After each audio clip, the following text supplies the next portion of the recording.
인류 역사상 가장 중요한 질문과 계속되는 질문 한 가지가 있습니다. 그것은 바로 나는 누구냐라는 질문입니다. 여러분은 누구입니까? 누군가 여러분에게 와서 당신은 누구입니까? 라고 묻는다면 여러분은 어떤 대답을 하시겠습니까? 세상의 모든 학문도 결국은 이런 답을 찾아가는 과정입니다. 철학자들은 사유의 과정을 통해 이 답을 찾았습니다. 여러분이 잘 아는 유명한 철학자 소크라테스가 이렇게 말했죠.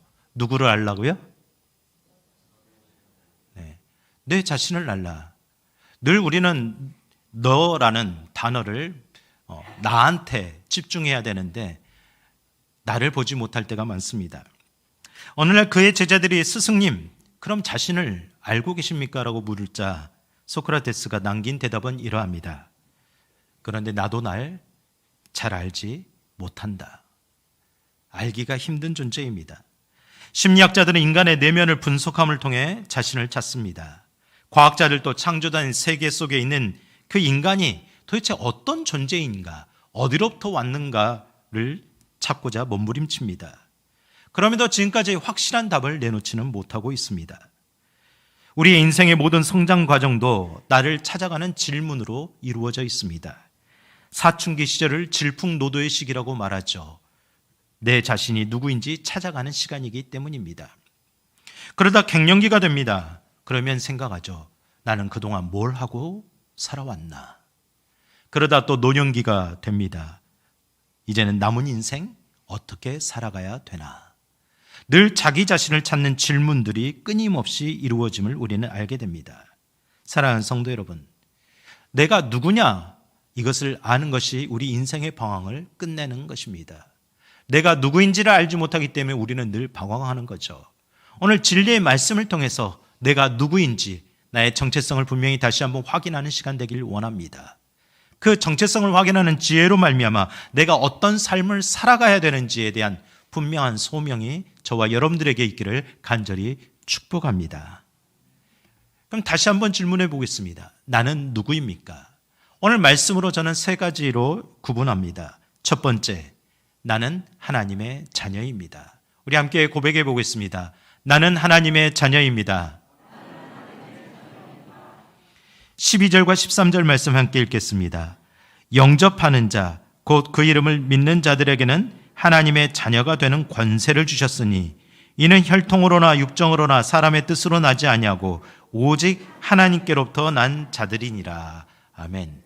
이것이 기독교의 교리의 핵심이며 복음의 내용입니다. 너는 누구냐? 나는 하나님의 자녀다. 하나님의 자녀인 우리는 어떻게 만들어졌습니까? 우리는 흙으로 만들어졌습니다. 그래서 인간이라고 부릅니다. 인간이란 뜻은 영어로 human이라고 하는데 그 뜻이 바로 진흙덩어리라는 뜻입니다. 우리는 그러므로 죽으면 흙으로 돌아가는 존재입니다. 이 존재는 그러면 그것이 다이냐? 그렇지 않죠. 이 존재는 흙으로만 이루어지진 않았습니다. 이 육신에 영이 없으면 우리는 살 수가 없죠. 우리는 영적인 존재입니다. 바로 이 한 본체 안에 흙으로 빚어진 존재와 영적인 존재가 늘 충돌합니다. 그래서 우리는 고민이 많은 겁니다. 어떻게 살아야 되는지, 어떤 세상을 만들어야 되는지 우리는 늘 고민합니다. 어떤 사람들은 자꾸 이 진흙으로 흙으로 만드는 유괴만 강조하다 보니 그것이 점점 심해져서 허무해지는 겁니다. 염세주의에 빠집니다. 아, 죽을 인생 내가 뭐하러 이렇게 사나라는 생각이 드는 거죠. 반대로 내가 하나님의 그 형상, 영으로 만든 존재다. 나는 귀한 존재다. 좋습니다. 그런데 거기에만 집중하다 보면 교만해집니다. 하나님 자리에 자기를 놓는 자기 우상에 빠지게 됩니다. 그 이유는 우리도 하나님과 같은 영적인 존재로서 영원한 존재가 되고 싶은 갈망이 있기 때문입니다. 이런 진흙으로 이루어진 그 마음과 그 영적을 갈망하는 이 마음이 자꾸 충돌하게 되는 거죠. 우리는 작고 초라한 존재가 결코 아닙니다. 하나님은 우리를 크고 위대한 존재로 만드셨습니다. 그렇다면 이 갈등에 있어서 우리는 어떻게 해결할 수 있을까요? 바로 그 답이 여기에 있습니다. 나는 하나님의 자녀입니다. 나는 흙으로 만들어진 존재이지만 하나님의 영으로 만들어진 자녀입니다. 바로 이것을 알 때에 우리의 인생의 방황이 끝나는 겁니다. 그러나 여기에 또 한 가지 문제가 있습니다. 풀어야 될 숙제 같은 문제가 있죠. 죄인된 인간이 어떻게 하나님의 자녀가 될 수 있냐는 겁니다. 우리가 하나님의 자녀가 되려면 뭔가 필요할까요? 그래서 열심히 공부합니까? 착한 일을 많이 합니까? 기도를 많이 합니까? 훌륭한 인격을 갖고자 노력합니까? 하나님은 그런 조건에 대해서 이야기한 적이 없습니다. 하나님은 자녀가 되는 길에 딱 한 가지 조건만을 제시하셨습니다. 바로 그것은 예수 그리스도를 믿는 겁니다. 사도행전 4장 12절의 말씀을 우리 함께 읽어보겠습니다. 다른 이로서는 구원을 받을 수 없나니 천하 사람 중에 구원을 받을 만한 다른 이름을 우리에게 주신 일이 없음이라 하였더라. 사랑하는 성도 여러분, 다른 이름을 찾지 마시기 바랍니다. 다른 것을 구하지 마시기 바랍니다. 오직 예수 그리스도를 믿음으로 받아들이시기 바랍니다. 우리는 지난주일 예수님이 누구인가라는 말씀을 나눴습니다. 예수님이 누구인지를 알아야 우리가 하나님의 자녀가 됨을 알기 때문이죠.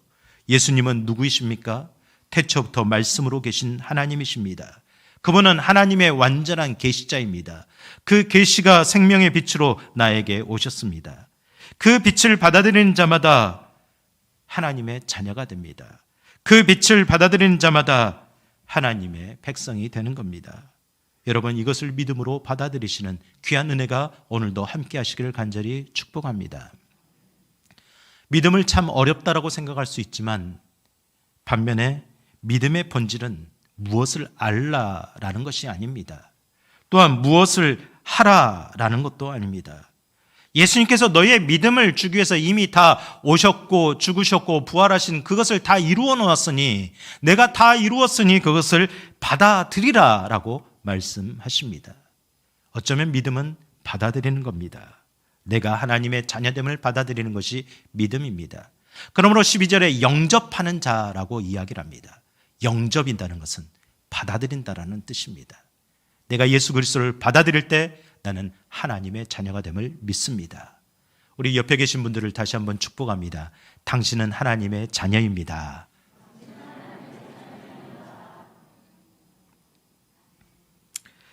일본 고베시 고위공직자의 가정에서 둘째 첫 기생의 아들로 태어난 한 소년이 있었습니다.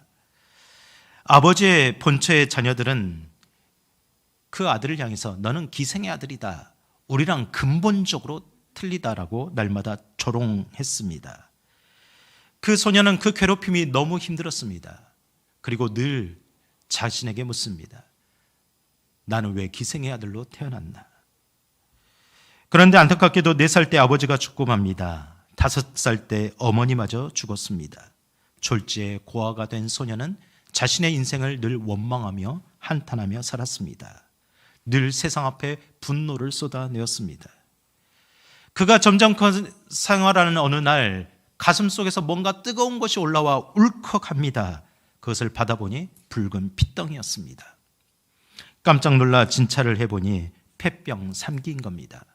병원에서 고칠 수가 없다라고 포기합니다. 이제 죽을 인생이구나. 그럼에도 더 안타까운 것은 그 소년을 치료해 줄 사람이 없다라는 겁니다. 치료비를 줄 가족이 없다라는 거죠. 그 소년은 하루하루 어둠 속에서 죽어가야만 했습니다. 그렇게 생활하는 그에게 갑자기 큰 음성이 들려옵니다. 예수 믿으세요. 예수 믿으면 하나님의 자녀가 됩니다. 나는 누구의 자녀가 된 적이 없다라는 생각, 그 생각으로 살았던 그에게 하나님의 자녀라는 그 말이 가슴에 꽂힙니다. 벌떡 일어나 뛰어나갔습니다. 나가보니 밖에서 북을 치며 전도하는 이들을 만나게 된 것입니다. 그들에게 물었습니다. 나 같은 기생의 아들도 하나님의 자녀가 정말 될 수 있습니까? 그럼요. 누구든지 예수를 믿으면 하나님의 자녀가 될 수 있습니다. 그 말을 듣자마자 그럼 저 오늘부터 예수 믿을래요. 그렇게 예수님을 영접했습니다. 그날부터 성경을 읽고 기도를 시작했습니다. 신앙생활을 시작했습니다. 예배에 참석했습니다. 그러나 그렇다고 해서 폐병이 낫는 것은 아니었습니다. 호전되는 것도 아니었습니다. 그는 여전히 죽어가고 있었습니다. 그럼에도 그의 인생은 조금씩 바뀌어가고 있었습니다. 소년의 생각이 달라진 겁니다. 언젠가 폐병으로 죽어버릴 인생, 하루라도 더 사람답게 살자, 남에게 유익이 되는 인생이 되자, 예수님의 가르침대로 한번 살아보자, 이렇게 결심하고 자기 짐을 리어카에 싣고 빈민굴에 찾아갔습니다. 그곳 움막에는 몸을 파는 늙은 여인들, 넝마주의자들, 폐병 환자들, 자신과 같이 죽어가는 수많은 사람들로 가득했었습니다. 자신도 죽어가는 처지였지만 그는 헌신적으로 그들을 섬겼습니다. 열심히 사랑했습니다. 몸에서 흘러나온 진물을 닦아주고 목욕시켜주고 자신이 들었던 예수, 그 말씀을 열심히 전했습니다. 그렇게 하루하루를 살아가는데 어느 날 갑자기 가슴에 불덩이가 떨어지는 것 같습니다. 몸이 뜨거워집니다. 다시 진찰을 해보니 죽은 것이 아니라 살게 되었습니다. 병이 치유된 것입니다. 놀라운 기적이 일어났습니다. 그는 그렇게 70이 넘는 삶을 건강하게 살아냈습니다. 그는 일본의 최고의 성자라고 불리는 한 사람, 가가와 도요히코 목사입니다. 아무도 그가 소년 시절을 넘길 거라고 생각하지 못했지만 그는 그 사회의 목사요, 사회사업가요, 작가로서 큰 인생의 발자취를 남겼습니다. 그가 인생을 걸어가면서 늘 반복하는 말 한마디가 있었습니다. 그것은 바로 나는 하나님의 아들이다. 나는 하나님의 아들이다. 이것이 그에게 복음이었습니다. 그에게 변하지 않는 진리였습니다. 그는 하나님의 자녀에 대한 기쁨과 감격으로 평생을 살았습니다. 여러분, 가가와 도요히코 목사님은 일반 사람들에게도 많이 알려진 사회사업가입니다. 일본에서는 목사이기 전에 사회 자선사업가로 알려져 있고 많은 학자로 알려져 있습니다. 세상이 그를 그렇게 보기 때문이죠. 중요한 것은 그는 하나님의 아들이라는 믿음을 가지고 살았다는 겁니다. 이 믿음이 저와 여러분들에게도 임하시기를 간절히 축원합니다. 우리는 이 믿음을 어디서 확인할까요? 갈라디아서 2장 20절 말씀합니다. 우리 함께 읽겠습니다. 내가 그리스도와 함께 십자가에 못 박혔나니 그런즉 이제는 내가 사는 것이 아니요 오직 내 안에 그리스도께서 사시는 것이라. 내가 육체 가운데 사는 것은 나를 사랑하사 나를 위하여 자기 자신을 버리신 하나님의 아들을 믿는 믿음 안에서 사는 것이라. 여러분은 누구입니까? 이제는 더 이상 주저하지 마시기 바랍니다. 여러분은 하나님의 자녀입니다. 예수 그리스도를 믿는 믿음 안에서 사는 인생입니다. 데카르트는 나는 생각하기에 고로 존재한다고 말합니다. 그러나 우리는 나는 믿기에 존재하는 사람입니다. 이 믿음이 우리의 존재를 증명합니다. 이 믿음으로 살아가요. 여러분의 인생 가운데 만나는 모든 방황이 있다면 그것을 끝내게 하는 놀라운 은혜로 임하시기를 간절히 축복합니다. 두 번째, 나는 누구입니까? 네, 제가 문장을 바꿨는데요. 전달이 잘 안 된 것 같은데요. 저를 따라서 해봅시다. 나는 예수님을 전하는 소리입니다. 19절 말씀 함께 읽겠습니다. 유대인들이 예루살렘에서 제사장들과 레위인들을 요한에게 보내어 내가 누구냐 물을 때 요한의 증언이 이러하니라. 아멘. 이제 나는 누구냐? 하나님의 자녀다. 그럼 내가 어떻게 살아야 되느냐? 인생의 방향과 목적을 우리에게 알려줍니다. 나는 예수님을 전하는 소리라는 거죠. 제사장들과 레위인들이 세례 요한을 직접 찾아왔습니다. 그를 찾아온 이유가 무엇입니까? 그 당시에 큰 파장을 일으키고 있었기 때문입니다. 모든 백성들을 회개에 이르게 하는 엄청난 영향력을 끼치고 있었기 때문입니다. 그럼 그들이 찾아간 세례 요한은 누구입니까? 누가복음 1장 5절에 말씀합니다. 우리 함께 읽어보겠습니다. 유대왕 헤롯 때 아비야 반열에 제사장 한 사람이 있었으니 이름은 사가랴요 그의 아내는 아론의 자손이니 이름은 엘리사벳이라. 아멘. 육체적으로 그는 예수님보다 6개월 먼저 태어난 사촌 동생입니다. 사촌 형입니다. 예수님보다 먼저 육신적인 태어난 가족이죠. 그는 에세네파에 속한 사람이었습니다. 에세네파가 뭘까요? 여러분, 에세네파의 정의를 알려드리면 유대교에는 바리새파, 사두개파, 에세네파가 있었습니다. 사두개파와 바리새파는 지도자층에 많이 있었어요. 그런데 그 모습들을 보면 저들은 세속화됐다. 우리는 그들과 같은 길을 걷지 않겠다. 우리는 거룩한 삶을 살겠다. 그래서 세속을 버리고 광야로 떠난 그런 수도승과 같은 사람들입니다. 신비적인 금욕주의를 내세우며 사회 주변 광야에서 공동생활을 하며 살았던 사람입니다. 바로 세례 요한이 그래서 여러분이 알듯 광야에서 살았던 겁니다. 약대 털옷을 입고 허리에 가죽띠를 띠고 메뚜기와 석청을 먹으며 경건한 삶을 추구했던 거죠. 세례 요한만 그렇게 산 것이 아니고 에세네파 사람들이 다 그렇게 산 겁니다. 바로 그런 권위 있는 스승이었습니다. 무엇보다 전국적인 회개운동을 일으킨 선지자였습니다. 놀랍게도 그가 회개하라 천국이 가까웠느니라 라고 외치면 그 말을 받아들이고 죄를 회개했습니다. 그 앞에 나와 세례를 받았습니다. 그래서 세례 요한이라고 부르는 겁니다. 심지어 이방인들까지 와서 무릎 꿇고 죄를 고백했습니다. 그런 그에 대해 마태복음 11장 11절에서는 여인이 낳은 자 중에 그보다 큰 자가 없다라고 말할 정도였습니다. 참 대단한 사람입니다. 그런데 그런 사람에 대해서 왜 조사를 하는 걸까요? 왜 제사장들과 레위인들이 찾아왔다고 19절에 말할까요? 그만큼 이슈가 됐기 때문이죠. 그래서 쉽게 말하면 산헤드린 공회에서 종교기관에서 진상조사단을 파견한 겁니다. 세례 요한을 알아가지고 와라. 세례 요한에 찾아가서 묻습니다. 당신은 누구입니까? 당신이 누구길래 하나님의 나라를 전합니까? 회개하라고 말합니까? 당신이 우리가 기다리던 메시아입니까? 이에 대해 세례 요한이 어떻게 대답했습니까? 20절 말씀 우리 함께 읽겠습니다. 요한이 드러내어 말하고 숨기지 아니하니 드러내야 하는 말이 나는 그리스도라 아니라 한데.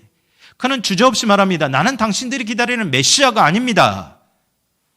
그래서 다시 질문합니다. 그럼 너는 누구냐? 너의 정체를 밝혀라. 21절 한번 읽겠습니다. 또 묻되 그러면 누구냐? 내가 엘리야냐? 이르되 나는 아니라. 또 묻되 내가 그 선지자냐? 대답하되 아니라. 두 가지 질문이 있습니다. 말라기 4장 5절에 보면 엘리야와 같은 선지자를 메시아가 오기 전에 먼저 보낸다라고 말씀했습니다. 그 말을 알기에 당신이 그런 엘리야와 같은 선지자입니까? 물으니 아니라고 말합니다. 또한 신명기 18장에 보면 하나님께서 모세와 같은 선지자를 보낸다고 했습니다. 그럼 당신이 위대한 모세와 같은 선지자입니까? 그럼에도 거듭거듭 아니라고 부인합니다. 여러분, 요한의 이 부인하는 대답을 통해서 우리에게 주시는 영적 교훈은 무엇입니까? 바로 그리스도인들의 삶의 모습을 이야기하는 겁니다. 나도 어디에선가 인정받을 수 있는 사람입니다. 나는 하나님의 사람이라고 자신 있게 말할 수 있는 사람이죠. 그러나 그런 나의 겉모습, 내가 어떤 직장을 다니냐, 어떤 위치에 있느냐, 내가 어떤 아파트에 사느냐, 내가 무엇을 누리고 있느냐, 어떤 명품 옷을 가지고 있느냐, 꾸미느냐, 그것이 나를 대표하지 않는다라는 겁니다. 내가 어떤 인기가 있다고 해서 그것에 편승해서 나를 과장되게 포장하지 않겠다라는 겁니다. 나의 정체성을 알기 때문이죠. 나는 하나님의 자녀다. 그것이 나를 알려주는 단어이기 때문입니다. 우리가 치중하는 겉모습, 물론 우리는 반듯하게 살아가야 됩니다. 그러나 중요한 것은 우리는 세례 요한을 통해서 우리가 누구냐라는 것을 분명히 알게 됩니다. 사람들이 화를 내며 말합니다. 그럼 당신은 누구냐? 당신이 무슨 권한으로 백성들에게 세례를 주느냐? 왜 사람들의 마음을 현혹시켜서 우리를 이렇게 긴장시키느냐? 그러자 이제 세례 요한은 이사야서 40장 3절의 말씀을 인용하여 이렇게 대답했습니다. 23절 말씀 우리 함께 읽겠습니다. 이르되 나는 선지자 이사야의 말과 같이 주의 길을 곧게 하라고 광야에서 외치는 자의 소리로다 하니라. 아멘. 나는 소리다. 이게 무슨 뚱땅지 같은 말입니까? 소리라는 단어를 직역하면 전령이라는 뜻입니다. 전령. 전령은 무슨 사람입니까? 소식을 전하는 자들입니다. 과거에 전령이 소식을 전하지 못하면 한 국가가 망하기도 했습니다. 전쟁에 패배하기 때문이죠.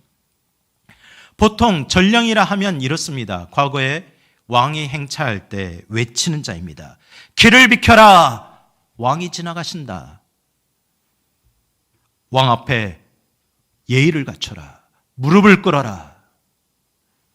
왕이 지나가는 길에 사람들이 제멋대로 가로질러 다니는 사람들이 있었을 겁니다. 자기들끼리 시끄럽게 대화하고 싸우기도 했을 겁니다. 바로 이 모든 것들을 다 중단시키고 왕을 경배하며 엎드리게 하는 자가 바로 전령입니다. 바로 그가 외치는 그 소리입니다. 그러므로 이것은 나는 소리다라는 것은 나는 예수님의 오심을 외치는 자라는 뜻입니다. 나는 예수님의 오시는 길을 만드는 자라는 말입니다. 바로 우리가 그런 존재입니다. 여러분은 세상에 많은 언어들을 할 것입니다. 그 많은 언어들 중에 예수님을 얼마나 고백하고 있습니까? 예수님을 얼마나 전하고 있습니까? 우리는 마음의 길을 잘 만들어야 됩니다. 그 길이 잘 준비되어야 십자가의 사랑과 은혜를 그대로 받아들일 수 있기 때문입니다. 내 마음의 길도 잘 준비되고 다른 사람의 마음의 길도 잘 준비되도록 우리는 소리가 되어야 됩니다. 그럼에도 우리의 마음의 길을 보면 너무 높고 낮고 울퉁불퉁합니다. 때로는 신앙생활 열심히 하겠다고 확 혼자 높아졌다가, 때로는 시험에 들었다가 확 떨어졌다가, 때로는 열등감에 빠져있고 가신덜무가 자갈이 많아 보입니다. 때로는 교만하고 완고하고 강팍해 보입니다. 주의 말씀을 들어도 심령이 왜곡되어 있습니다. 작은 일에 실망하고 마음이 복잡합니다. 그런 길을 준비시켜야 되는데 우리는 우리의 자신의 길을 어떻게 준비할 수 있을까요? 어떻게 남의 길을 준비시킬 수 있을까요? 바로 그에 대한 답을 25절과 26절에 이렇게 제시합니다. 우리 함께 읽겠습니다. 또 물어 이르되 내가 만일 그리스도도 아니요 엘리야도 아니요 그 선지자도 아닐진데 어찌하여 세례를 베푸느냐? 요한이 대답하되 나는 물로 세례를 베풀거니와 너희 가운데 너희가 알지 못하는 한 사람이 섰으니. 아멘. 이 가운데는 다 세례를 받으신 분들이 있는 줄 압니다. 여러분 다 세례를 받으셨죠? 여러분 세례를 받으실 때 뭐라고 고백했습니까? 세례를 받을 때 가장 첫 번째 고백은 나는 죄인입니다라는 고백입니다. 나는 예수 그리스도 안에서 새롭게 태어난 존재입니다라는 고백입니다. 그래서 세례를 통해서 나는 과거에 나는 죽었고 다시 새롭게 사는 존재가 되겠습니다라는 결단을 고백하고 세례를 받습니다. 여러분도 다 그런 의미로 세례를 받은 줄 믿습니다. 세례 요한도 그렇게 세례를 줬고 그 세례가 그리스도인들이 되게 하였습니다. 사랑하는 성도 여러분, 여러분은 누구입니까? 세례를 받은 하나님의 자녀가 아닙니까? 그렇다면 여러분은 누가 되어야 됩니까? 우리는 예수님의 오심에 그 길을 준비하는 소리가 되어야 될 줄 믿습니다. 소리는 어떤 존재입니까? 고린도전서 10장 33절에 이렇게 말씀합니다. 고린도전서 10장 33절 말씀 함께 읽겠습니다. 나와 같이 모든 일에 모든 사람을 기쁘게 하여 자신의 유익을 구하지 아니하고 많은 사람의 유익을 구하여 그들로 구원을 받게 하라. 아멘. 여러분, 소리는 실체가 아닙니다. 소리는 금방 사라집니다. 그 소리가 전하는 실체는 무엇입니까? 나죠. 예수 그리스도입니다. 그러므로 우리가 무슨 일을 하든지 어떤 직장에서 일을 하든지 우리는 소리가 되어야 됩니다. 야, 저 사람 보니 참 성실해. 저 사람 보니 참 착해. 저 사람 보니 참 믿을만해. 야, 저 사람 참 성공했어. 이런 말을 들을 뿐 아니라 저 사람 때문에 예수가 누군지를 알게 됐네. 저 사람 때문에 예수님을 믿게 됐어. 저 사람 때문에 나도 하나님의 자녀가 되었네. 이런 말을 함께 들을 수 있는 소리가 되기를 간절히 축원합니다. 세 번째 마지막으로 나는 예수님을 섬기는 자입니다. 함께 따라해 보겠습니다. 나는 예수님을 섬기는 자입니다. 나는 누구입니까? 나는 예수님을 섬기는 자입니다. 27절과 28절 말씀 함께 읽겠습니다.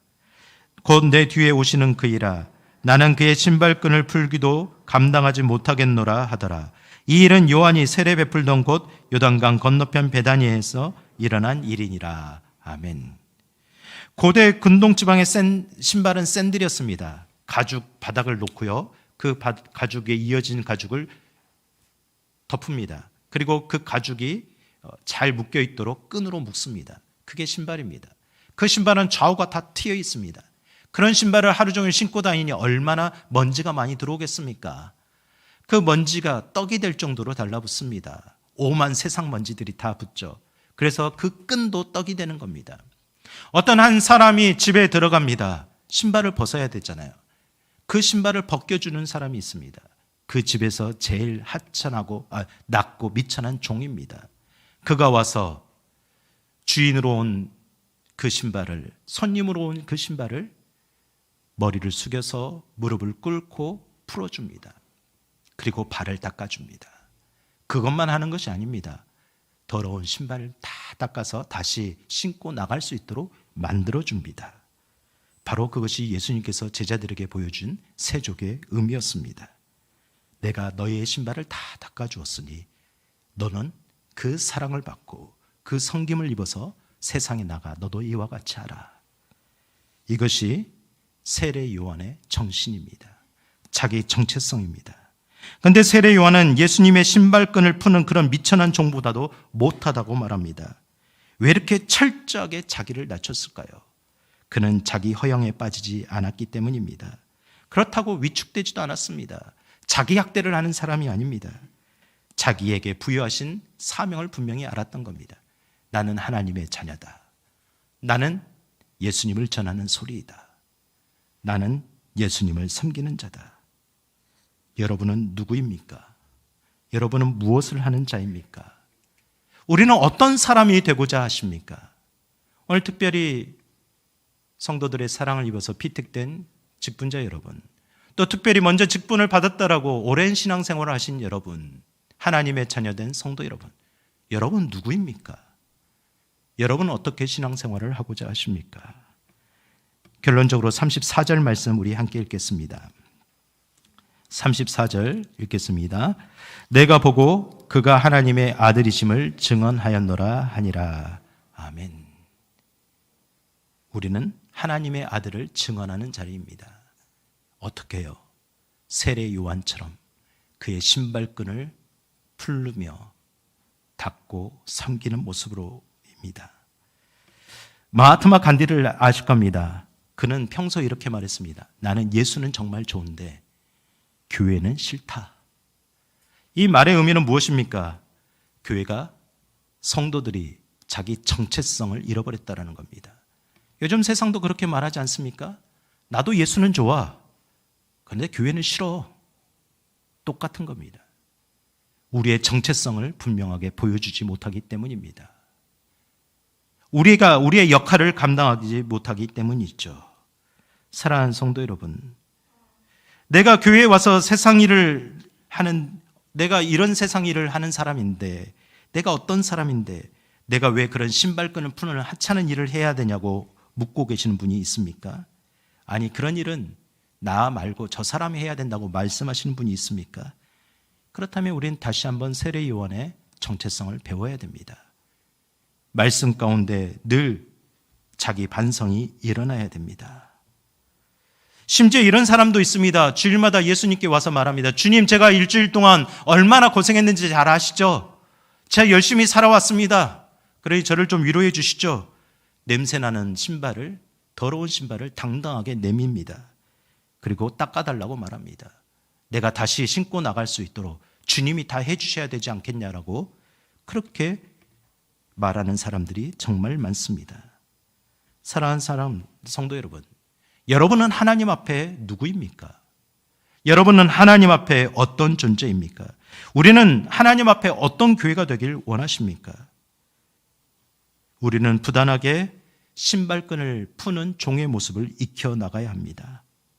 종은 무릎을 꿇고 고개를 숙여야 신발끈을 풀 수 있습니다. 절대로 꼿꼿이 서서는 풀 수가 없습니다. 그때 그 사람이 낮아지면 그 신발의 주인 대신 예수 그리스도는 더 잘 보이게 됩니다. 그런데 만약 그 신발을 풀면서도 꼿꼿이 서서 그 주인을 가리고 있다면, 커지고 커진다면 주인 되신 그리스도는 가려지고 보이지 않게 됩니다. 사랑하는 성도 여러분, 다시 한번 내가 누구인지를 아신다면 내가 어떤 태도를 하나님 앞에 갖춰야 될지를 알기를 원합니다. 자신을 돌아보는 은혜가 저와 여러분들 안에 있기를 간절히 축원합니다. 그러므로 날마다 이런 고백이 되면 얼마나 좋을까요?